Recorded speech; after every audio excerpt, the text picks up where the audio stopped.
El gobierno electo y su partido Morena parecen decididos a poner por delante todo el capital político que sea necesario del que obtuvieron en la pasada elección del 1 de julio para empujar las reformas constitucionales que permitan crear la Guardia Nacional, mientras crecen las protestas de organizaciones de derechos humanos nacionales e internacionales y también de organizaciones de la sociedad civil contra esta idea de abrir o crear una instancia para encargarse de tareas de seguridad pública integrada por policías militares, navales y que además subsumiría dentro de su paraguas a la Policía Federal. Vamos a hablar de este tema hoy en Opiniones Encontradas. Gracias por estar con nosotros en este programa en el que todas las ideas se pueden cuestionar siempre que se debatan. Acompáñenme, vamos rápido a ver algunos datos de contexto para iniciar aquí en nuestro foro con nuestro programa de hoy. La bancada de Morena en el Congreso presenta hoy la iniciativa de reformas constitucionales para la creación de la Guardia Nacional, que estará integrada por policías, militares y navales, mientras la CNDH y ONGs han expresado su rechazo por los riesgos que implica normalizar la responsabilidad de las Fuerzas Armadas en tareas de seguridad pública. A pesar de que el cambio constitucional eliminaría la excepcionalidad de su presencia en las calles desde hace 12 años en el combate al crimen, el proyecto legislativo señala que la Guardia Nacional será transitoria y permanecerá hasta que acabe la crisis de violencia e inseguridad en el país. El nuevo gobierno se ha visto orillado a presentar la reforma constitucional después de que la Corte desechara la Ley de Seguridad Interior que pretendía regular sus actividades en seguridad pública por carecer el Congreso de facultades para legislar sobre seguridad interior sin modificar la Constitución. La respuesta de la Guardia Nacional a la violencia y criminalidad, en buena medida, se debe a que no se cumplió con la profesionalización de las policías civiles que desde hace una década se propuso para sustituir a las Fuerzas Armadas. Únicamente 2 de cada 10 policías preventivos estatales del país están en posibilidades de obtener el certificado único policial, a pesar de que es un requisito que prevé la Ley General del Sistema Nacional de Seguridad Pública. El debate de fondo: civiles o militares en el combate al crimen. La seguridad pública en México debe estar siempre bajo control de instituciones civiles con la mayor restricción posible en este terreno a las Fuerzas Armadas para que dicha labor se desarrolle con respeto total a las garantías básicas y no a cualquier costo, afirmó el presidente de la Comisión Nacional de Derechos Humanos, Luis Raúl González Pérez. El proyecto de Morena señala que la actuación de la Guardia Nacional deberá ser sujeto a revisión, por lo que el Ejecutivo Federal, en coordinación con el Poder Legislativo, deberán llevar a cabo una evaluación de la política instrumentada en la materia, transcurrido el plazo de 3 años a partir de su implementación. El texto también menciona que la propuesta parte de la necesidad de que los efectivos del Ejército y la Fuerza Armada de México, quienes actualmente realizan tareas de combate a la delincuencia, regresen en muy corto plazo al ejercicio de sus potestades constitucionales como fuerzas de defensa de la nación y, en su lugar, formar y desplegar una fuerza con disciplina especialmente adiestrada para ejercer funciones de salvaguarda de derechos y bienes de las personas, así como de preservación del orden y la paz pública. El plan del presidente electo Andrés Manuel López Obrador de crear una Guardia Nacional controlada por las Fuerzas Armadas constituye una estrategia equivocada para abordar la crisis de seguridad pública que atraviesa México, advierte Human Rights Watch. A través de un comunicado, José Miguel Vivanco, director para las Américas de Human Rights Watch, manifestó que López Obrador hereda una catástrofe de derechos humanos que ha sido causada en gran medida por la militarización de la seguridad pública en el país.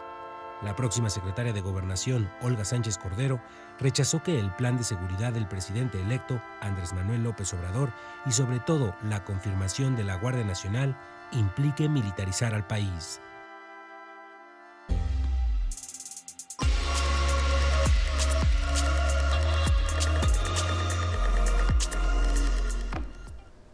Una de las preguntas más repetidas seguramente que se ha hecho el gobierno electo desde el pasado 1 de julio es cómo pacificar a este país. Ahí estuvieron los foros Y de ahí se ha producido una iniciativa, un plan que ya fue presentado y que requiere cambios constitucionales, una reforma constitucional para crear la Guardia Nacional, que integraría policías militares involucrados en seguridad pública, y en medio de esto una reacción de parte de las organizaciones de derechos humanos que rechazan que esta sea la salida para enfrentar la violencia. La pregunta es, en efecto, esa: ¿cómo enfrentar a la violencia, cómo pacificar a este país? Gracias por acompañarnos y me da muchísimo gusto que esté con nosotros Santiago Corcuera, expresidente del Comité para Desapariciones Forzadas de la ONU. Santiago, un placer tenerte, de verdad. Muchas gracias por invitarme, de veras. Gracias. Un placer. Luis González Plasencia, ex ombudsman de la Ciudad de México. Gracias. Tú eras del DF. Sí, todavía. Todavía tocó la vieja nomenclatura. Paco Moreno, como todos los martes. Muchas gracias, Paco. Gracias a ti. Un placer tenerte acá y me gustaría empezar contigo. Gracias. Santiago, a ver, ¿sirve el plan y la iniciativa que presenta Morena y el gobierno electo para pacificar el país, la creación de la Guardia Nacional, o no? A mí me parece que la propuesta de reformas a la Constitución que se presentó el día de hoy, y el plan tal y como lo presentó el gobierno entrante, tan solo un día antes de que la Suprema Corte de Justicia de la Nación declarara inconstitucional la Ley de Seguridad Interior, es lo mismo que la Ley de Seguridad Interior, pero peor. Es como la Ley de Seguridad Interior reloaded. Okay. Por diversas razones. Uno, ¿es el desecharla, crees que haya sido lo que orilla al nuevo gobierno a optar por la reforma constitucional? Pues mira, no soy lector de mente. No sé qué habrá sido. Seguramente habrá tenido muchas pláticas y diálogos con las propias Fuerzas Armadas, y al ver que se les venía abajo el andamiaje jurídico que ellos mismos habían creado para regularizar lo que era irregular, y al estar comprobado que la participación de las Fuerzas Armadas en labores de seguridad pública es inconstitucional, porque el artículo 21 constitucional vigente dice que esa función debe estar encomendada a civiles. Entonces dicen, bueno, pues no queda de otra, si la Suprema Corte está diciendo que esto es inconstitucional, pues hay que reformar la Constitución. Y así ya deja de ser. Y entonces están reformando el 21 constitucional, quitan esa parte de que es una función que debe estar a cargo de civiles. Le incluyen este concepto de la Guardia Nacional nuevo, porque no tiene nada absolutamente que ver con el concepto de Guardia Nacional que está previsto actualmente en la Constitución y que nunca se ha aplicado. Que la Guardia Nacional, tal y como está prevista hoy, es la ciudadanía armada para la defensa de la patria. Pero es la ciudadanía armada, no efectivos militares. Ahora dicen, no van a ser soldados, van a ser policías militares y policías navales. Pero pues ellos son militares. Los policías militares y los policías navales existen para investigar, perseguir delitos del orden militar, para poder llevar a los presuntos responsables ante el Ministerio Público Militar y ser juzgados por los tribunales militares. Es para lo que existe la policía militar y la policía naval, no para investigar, perseguir delitos del orden común. Sí, claro. Y la formación militar es la formación militar. Ahora, lo más curioso de todo es que el artículo 5º transitorio de la propuesta que se presenta hoy dice que no reforman el artículo 129 constitucional, que es el que dice que en tiempos de paz las Fuerzas Armadas deberán permanecer en sus cuarteles realizando solamente actividades que tengan estricta conexión con la disciplina militar, es decir, educándose para ser soldados o para ser marinos. Y mientras no haya una declaratoria de guerra extranjera o intestina, o sea, un conflicto armado interno, los integrantes de las Fuerzas Armadas tienen que permanecer en sus cuarteles. Eso es lo que dice el 129. No reforman el 129, pero lo derogan por 3 años. Dice, durante 3 años, durante el transitorio, dice, durante 3 años no le será aplicable la prohibición contenida en el artículo 129 a aquellos efectivos de las Fuerzas Armadas que formen parte de la Guardia Nacional. O sea, es una confesión de que están violando el espíritu de Ponciano Arriaga. Porque el 129 viene desde el pensamiento de Ponciano Arriaga. A ver, pero otra vez el mismo tema. A ver, de veras la mecánica se parece mucho a lo que venimos escuchando. Un cambio constitucional uno entendería, Luis, que es justamente algo para dar permanencia. Sin embargo, este artículo que está diciendo Santiago, lo que está haciendo es introducir la transitoriedad de una medida tan relevante como encargar la seguridad pública y remodelar en buena medida las instituciones con ese fin. Claro. Bueno, acuérdate que Andrés Manuel ha sido enfático en términos de que a los 3 años habrá que hacer una evaluación, incluso del mismo, ¿no? Hablaba de estos referéndums. Entonces, la idea es que en estos 3 años esta Guardia Nacional tendría que dar resultados, ¿no? Pero como bien dice Santiago, frente al ya hecho que parecía que se iba a consumar de declaración de inconstitucionalidad de la Ley de Seguridad Interior, es muy probable que al final haya sido una estrategia llevarla a la Constitución, porque como me comentaba Santiago hace un momento, que él es el experto jurídico, no hay defensa contra las reformas constitucionales, ¿no? Es decir, no existe la posibilidad de que se interpusiera algún tipo de mecanismo de control, como es el caso de la acción de inconstitucionalidad con la ley con la ley de seguridad interior. Una aclaración, salvo que hubiera un error en el proceso. Pero si no hay error en el proceso, diga lo que diga la Constitución, así sea que se restablece la esclavitud o la pena de muerte, no hay manera de combatir jurídicamente una disposición constitucional. Entonces, o sea, porque una disposición constitucional no puede ser inconstitucional. Sí, claro. Entonces no procede ni acción de inconstitucionalidad ni amparo. Así es. Entonces suena a una manera de ponerse el curita antes de la cortada, ¿no? Sí, pero con un calado profundísimo. O sea, una reforma constitucional es justamente eso, digamos que crear, digamos, la manera de construir nuevos paradigmas, ¿no? ¿O cómo me parece, Pepe, ¿Estás de acuerdo o no? Por supuesto que no estoy de acuerdo. Me parece que es una ineptocracia rampante. Están como el perro de la tía Cleta que está dando vueltas para tomarse la cola y nunca lo van a hacer. Y meten una reforma constitucional contra la reforma constitucional. Ya no vamos a tener militares en la calle, pero vamos a tener policías militares. Ya no vamos a usar el Estado Mayor Presidencial, pero la Policía Naval y la Policía Militar la vamos a llenar de gente del Estado Mayor. Falta de seriedad, falta de estrategia, falta de visión de Estado. Simple y sencillamente estamos poniéndole parche a lo que ya está cocido. No puedes estar tú jugando en el ámbito constitucional con acciones de inconstitucionalidad para que al fin y al cabo hagas lo que quieras. Yo quisiera terminar abonando a lo que dice Santiago. Las reformas al 5º, al 129, incluso al 115 constitucional de los propios municipios, limita y especifica absolutamente muy claro cuáles son las funciones de la policía, qué es la seguridad pública, qué es la seguridad nacional, cuáles son los actos para la protección de la propia soberanía.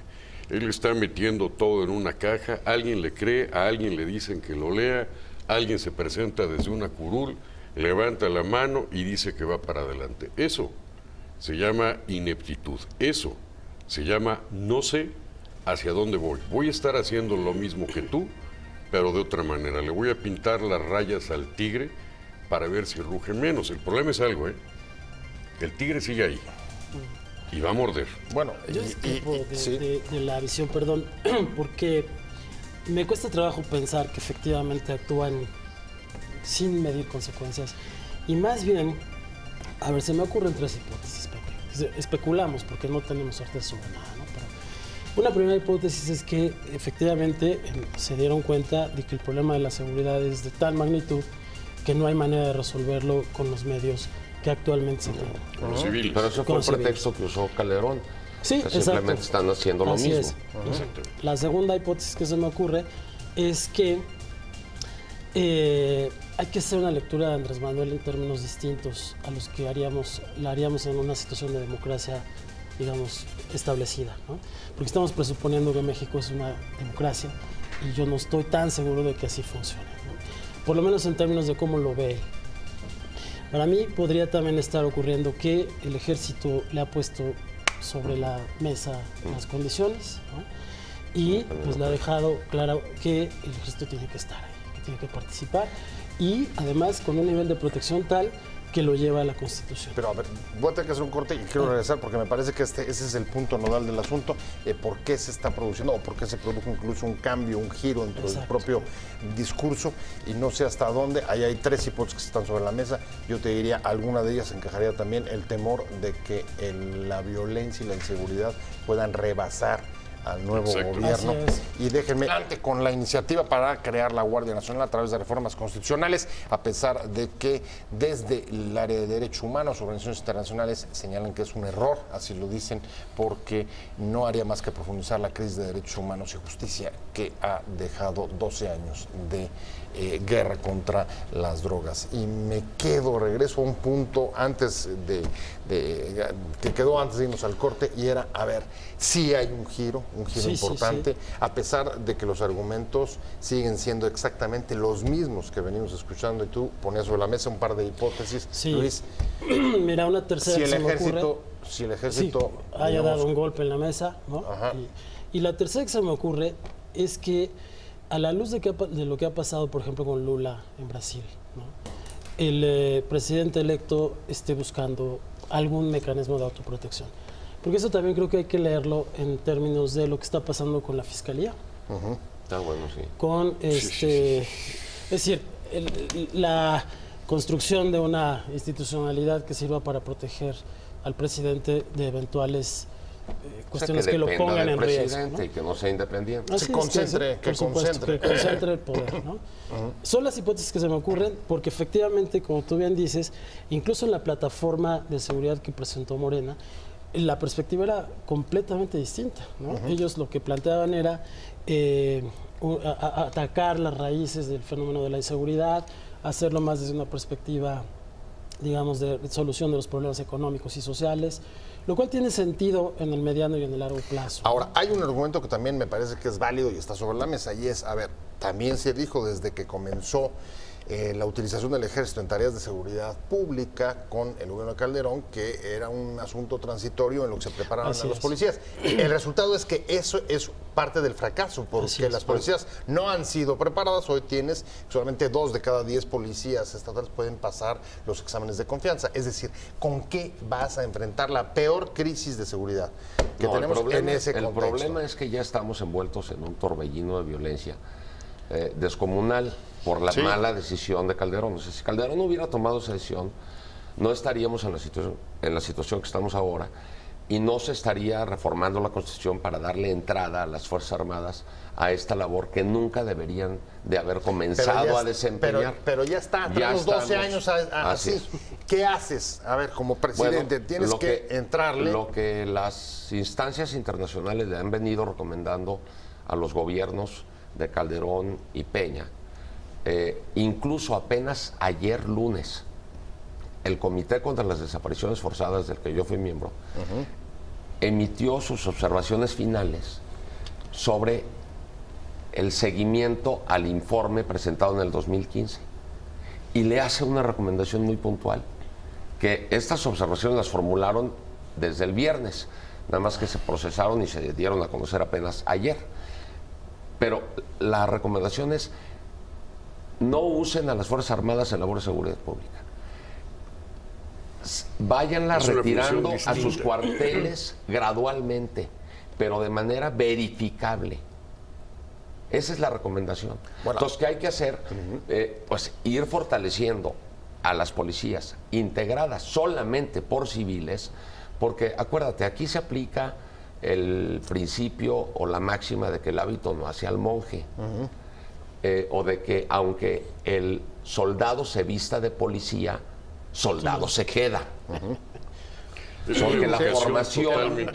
Porque la formación de un policía y de un soldado es completamente distinta. El soldado está entrenado para el combate de un ejército enemigo, para matar al enemigo, no para detener. Cuerpo a cuerpo. No es una parte, ni la ley en materia castrense, ni la ley en materia civil, ni el tipo de disciplina que tienen similares. Entonces, no es para lo vas detener, a tratar sino para abatir al enemigo. Entonces, el policía tiene que decir alto ahí y tiene que utilizar la fuerza como un último recurso. Y su objetivo es neutralizar para detener al presunto delincuente y de ahí llevarlo ante la autoridad. El policía lo que hace es lo que debería de ser. La seguridad interna. Seguridad pública. Seguridad pública. No, seguridad el soldado está viendo temas de soberanía nacional, está viendo cuestiones de defensa. Sí, simplemente. No de estrategia de investigación. De conflicto armado. Es correcto. Ahora, hay un punto ahí más, perdón, que me preocupa mucho respecto a lo que están diciendo. Y es, a ver, un proyecto de reforma constitucional transitorio de 3 años, pero que no estoy leyendo hasta donde yo alcanzo a ver, no hay líneas sobre capacitación de las policías, ni un plan para que en 3 años pudiéramos, a diferencia de los años anteriores, estar en condiciones de sustituirlos. Déjame decirte algo, Luis, porque es muy importante en relación a los derechos humanos. Debemos de entender que el país está en un gravísimo problema de seguridad interna. Debemos de entender que con lo que lo estamos queriendo combatir, no está entrenado para ello, que tiene una concepción distinta de las cosas. Debemos de entender que los soldados, los centinelas de la patria, tienen otra función. Y termino. Yo coincido con algo que dice Luis. Yo estoy seguro que ya hay inquietud adentro de las Fuerzas Armadas. Han de haber dado un golpe en la mesa y han de haber dicho, a ver, señores, se acabó, arréglense o los arreglamos. A ver, pero eso, eso es lo que planteó Luis hace rato, pero te diría, a ver, pero al mismo tiempo han estado diciendo que no les gusta hacerlo. Sí, es cierto. Tienen razón, porque, mira, creo que la diferencia sustancial entre los militares y los policías es que en el fuero militar la disciplina es un valor fundamental. Y los delitos se entienden en términos de la falta de disciplina. Es correcto. Si un superior te ordena matar a alguien, matar ahí no es un problema. El problema es desobedecer la orden. Es correcto. Y en el fuero civil, los militares en el fuero civil se enfrentan entonces a un contexto distinto, en donde si desobedecer significa salvarle la vida a alguien, entonces no hay delito que perseguir. Pero si darle la vida a alguien es producto de una orden, ahí tendrán que enfrentar a la justicia civil, ¿no? Hay unos excelentes estudios de Cata Pérez Correa y otros investigadores que fueron publicados en el 2011 y en el 2015 en Nexos, que se llaman índices letales o índices de letalidad, donde van demostrando que los operativos de las Fuerzas Armadas en realidad no están orientados a detener a nadie, sino a matar. ¿Conviviría la Guardia Nacional con los estándares internacionales de derechos humanos que México ha firmado y que tienen rango constitucional desde la reforma de 2011? Santiago, bueno, ¿hay contradicciones o ahí hay cosas difíciles de salvar o no? La manera como las instancias internacionales interpretan a estos tratados, particularmente al Pacto Internacional de Derechos Civiles y Políticos y a la Convención Americana de Derechos Humanos, que son los dos tratados más genéricos, digamos, en esta materia. Hay otros que no voy a mencionar. El Grupo de Trabajo sobre Desapariciones Forzadas, el Relator de Ejecuciones Arbitrarias, el Comité contra las Desapariciones Forzadas, desde el tratado mismo llegan a conclusiones y dicen, no recomendamos que se usen las Fuerzas Armadas para estas labores. No puedo decir que el uso de las Fuerzas Armadas en labores de seguridad pública viole a un tratado internacional. Pero no hay ninguna prohibición expresa. No, o sea, sería mentirte. Incluso hay una tenncia en otros países de militarizar la seguridad pública. Eso no está prohibido. No. Okay. Pero los mismos principios de La Habana y el Código de Conducta para funcionarios encargados de hacer cumplir la ley aprobados por la Asamblea General de la ONU, dicen, cuando excepcionalmente en algún país se haga uso de las Fuerzas Armadas para realizar labores de seguridad pública, es decir, para hacer cumplir la ley, estos se deberán de conducir con estricto apego a los estándares internacionales en materia de integridad física, tortura, derecho a la vida, eso sí. Por no hablar de desapariciones. Entonces, esto tiene que venir acompañado, esta reformulación de la institución encargada de la seguridad pública con la reforma que le están metiendo al artículo 21 constitucional, tiene que venir acompañada por una ley como la que existe en la Ciudad de México sobre el uso legítimo de la fuerza pública, en donde estén los principios de proporcionalidad, necesidad, congruencia, legalidad, es decir, en donde el principio sea te someto para detenerte, no te ejecuto.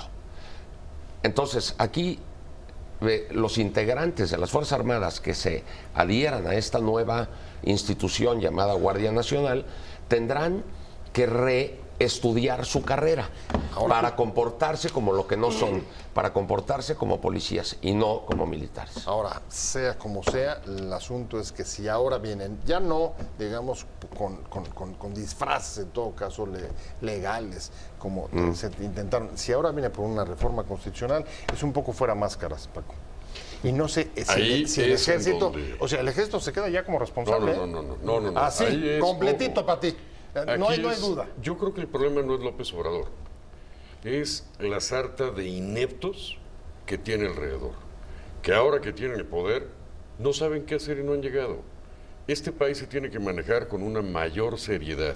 A los criminales hay que tratarlos como criminales, no hay que tratarlos con toda la dignidad que tengan, pero como criminales. Punto. Bueno, seres humanos. Bueno, y digamos que antes que nada hay que encontrarlos, porque el nivel de impunidad es tan alto que vete a saber cuáles son los criminales o no. Luis. Mira, no solo el nivel de impunidad, sino los niveles de colusión que existen. Pero no es tan fácil decir, esos son los criminales y acá están los buenos. Como decía un ombudsman capitalino, que no era este, sino el predecesor, decía, no es lo mismo el crimen organizado que el crimen uniformado. También hay crimen uniformado. También hay crimen uniformado. Pues no está tan sencillo. Pero a mí me parece que a lo que le está apostando es a que la disciplina efectivamente juegue un rol en esta nueva corporación. Incluso para formar policías, digamos, civiles. Sí, como decíamos hace un momento, ahí. creo que la apuesta es a convertir a esta Guardia Nacional en una policía, ¿no? Desmilitarizarla. En opinión de ustedes, voy a las conclusiones. ¿Esto les parece que puede ser viable para pacificar el país y para encontrar una salida a la violencia o no? Per se, absolutamente no. A mí me parece que si esa es la única medida, no. Porque ya más bien tenemos. Pero, por ejemplo, esta idea de depurar o ir utilizando la disciplina para crear policías, porque afuera no lo habíamos logrado, eso también es cierto. Es cierto. ¿No? Es cierto. Hasta ahora. No, tampoco esta es una garantía porque así se alimentó la Policía Federal, te acordarás, ¿no? Sí, el origen es ese. Entonces, habría que hacer una valoración. ¿Te acuerdas los que rescataron a la UNAM en aquel operativo que dijeron que no había habido violaciones de derechos humanos porque no había habido muertos? Que estaban vestidos de gris, sí, pero eran verdes, sí, exacto. de corazoncito. Sí. O sea, eran puros verdes. Claro, sí, es decir que... Exactamente. Pero ese fue el origen. Bien, Paco. Como hijo del colegio militar, yo te puedo decir, cuidado. 2, a los criminales se les trata como criminales o van a seguir avanzando. Este país tiene que ser serio, este país tiene que estar consciente del problema que tengo, porque lo tengo yo como mexicano, lo tiene Santiago, lo tiene Luis y los tengo tú. Mientras no tengamos en nuestra concepción que todos somos parte de una posible solución y metamos un poquito la mano un poco más dura, esto se va a ir increciendo. Sí, respetando pero sus derechos humanos. Más dura de lo que se trata de poner. Absolutamente en contra de esa. Hay que escuchar a Bolsonaro y a Putin, porque si no, esto va a ser un relajo. Yo creo que hay que escuchar a la civilidad. La seguridad pública tiene que estar en manos de civiles porque es lo civilizado hacer. La civilización de la seguridad pública quiere decir que la seguridad pública tiene que estar en manos de civiles porque es lo que es civilizado hacer, no militarizar la seguridad pública. Mira, se le podrá... O sea, militarizar no me... sería caminar hacia la civilización. No, es caminar diciendo. hacia Pero la militarización. exactamente lo que están haciendo. Es caminar hacia la militarización, es decir, darle esta función a alguien que está entrenado para usar la violencia de manera excesiva y no de manera proporcional, necesaria, congruente y Y legal. poner orden en el país, porque Entonces, esto ya es un relajo. lo que yo nomás digo una cosa, al fin del sexenio de Fox, México alcanzó los niveles más bajos de muertes por 100,000 habitantes en la historia desde que esto se mide así. 2006. 2006 finales, 2006. Principios del 2007 la ONU reporta 7.9 por cada 100,000. Cuando se va Calderón nos lo deja con 300% arriba. Y ya estábamos con las policías infiltradas y todo lo que tú quieras.